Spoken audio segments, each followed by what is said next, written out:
Section 3.1 Introduction to Decimal Numbers.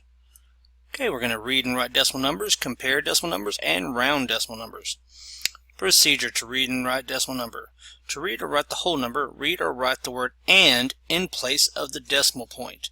Okay, read or write the fraction part as a whole number, then name the fraction part with the name of the place of the last digit on the right. Okay, what does that mean?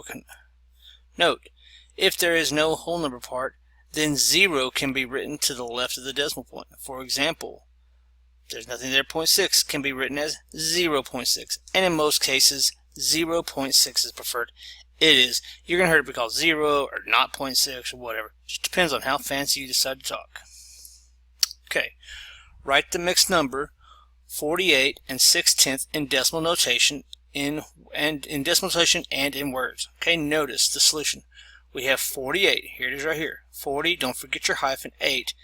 And, here's our and, 6/10. The reason I know this tenths is, look, tenths. Okay, you can see here the tenth, this is the 10th, okay, position right here. Okay, and indicates the decimal point.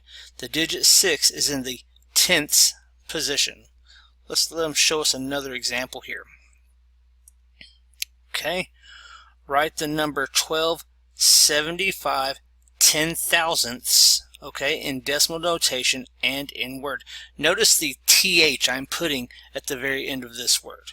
Okay, so 2 zeros must be inserted as placeholders so the digits 7 and 5 will be in the right places in the decimal notation. Okay, so here's our 12, okay, and okay, we've pretty much got that.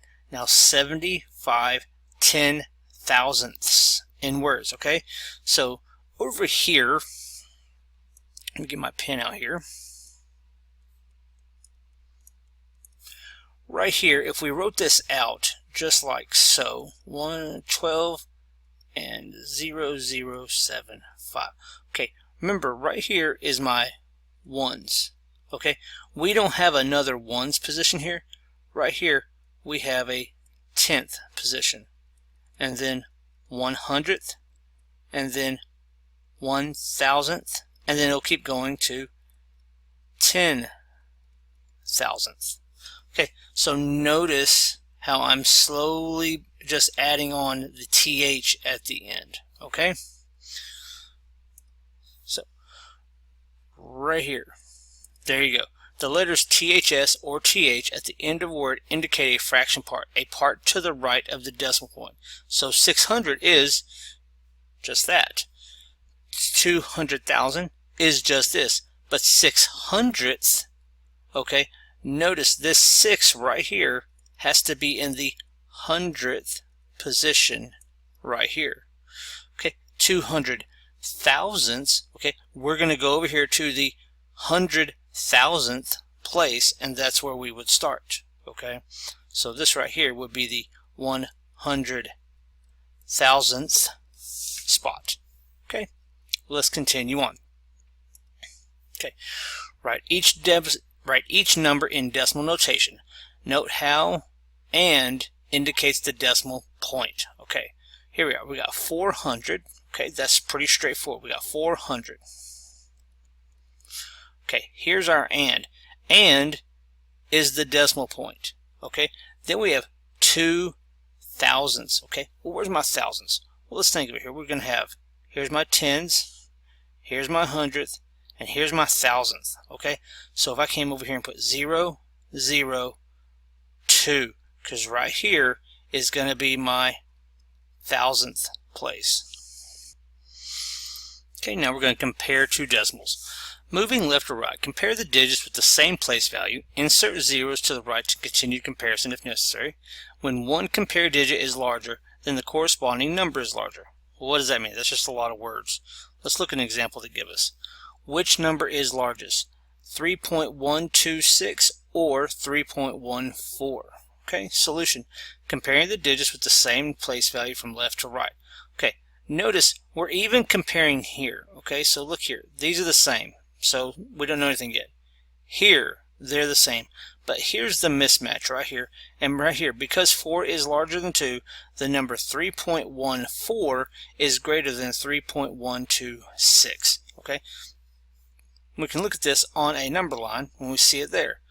Notice we have 3.1, 3.126, and then here's our 3.14. Okay, notice that this right here is closer to this right here, so therefore this right here, okay, is larger. Let's continue on. Okay, let's arrange the following 3 decimal numbers in order from smallest to largest, then graph them on a number line. Okay, well, looking at here, first off, notice this 5. Okay, automatically you should know that 5 is going to be less than 6. So let's come in here and go, okay, well, I've got this 5.14. Well, how about these other two? Well, we can always line them up. 6.67. Now I got another one here, 6.28. Well, notice these are the same here. But the moment I get right here, I notice that this 6 is larger than this 2. So I know now that this guy is the larger of the 2. Okay, and then we can come in here and graph. So I have to kind of draw a pretty kind of weird little number line here, but trying to just bear with me here. Let's go from, like, say, we'll go from 5.5 all the way to, say, 6.8. Okay, so here we got 7, 8, 9, 10. Here's going to be my 6.0. Then 1, 2, 3, 4, 5, 6, 7. Here we go. So notice the 5.14. I guess I've got to bring this out just a little bit further here. He's going to be way over here. Okay, so here would be like my 5 right here, 5.0. Then I've got 1, 2, 3, 4. So 5.14, he's going to sit right about here. So here's my 5.14. Well, notice my next number here. Since this is the largest number, my next number sitting in between is going to be right here. Well, I'd come here to 6.1, 6.2, and he's going to be just right off of it, just right there. And so there's my 6.28. And then my 6.67, well, notice this is 6.68, 7. So here's going to be my 6. So 1, 2, 3, 4, 5, 6. Roughly right about there. This isn't exact science, but that's going to be rough. And so this is how these would line up on a number line. So, rounding rule for decimals. There's going to be the rounding rule for decimals. It's the same thing as when we were rounding before with whole numbers. Okay, we're going to look toward the number they tell us to, and then look directly to the right. If they don't tell us to look, then we're always going to go looking at the leftmost number and then look 1 digit below that one. Okay, so remember, if the digit is less than 5, then leave it. If the digit is 5 or greater, it goes up. Okay, so these I'll kind of leave here for you, kind of like this one. Zeros to the right of the place of the accuracy that are also to the right of the decimal point must be dropped. In this way, the place of accuracy is clearly understood. If a rounded number has a 0 in the desired place of accuracy, then the 0 remains. Okay, let's just look at a quick little example here. Round 18 and 649 1,000th to the nearest tenth. Okay, well, 6 is in the 10th place. Notice it's right here. Okay, just like they're showing it. 4 is right next to it. Okay, so since they're telling me to round down, okay, I'm only going to look at this guy right here. Don't worry about this guy. Okay, we don't have to worry about him. We're only concerned with this guy. So since that digit is a 4, we're going to round down, okay, which means keeping the 6 the same, and that is why we get this 18.6. Notice this is the exact same thing we were doing whenever we were rounding whole numbers. Say I was going to round to the nearest tens. Well, I would look right here, okay, and then I would look to the 8. Notice he was going to round up because he's 5 or greater. Okay, and that's how rounding with decimals works.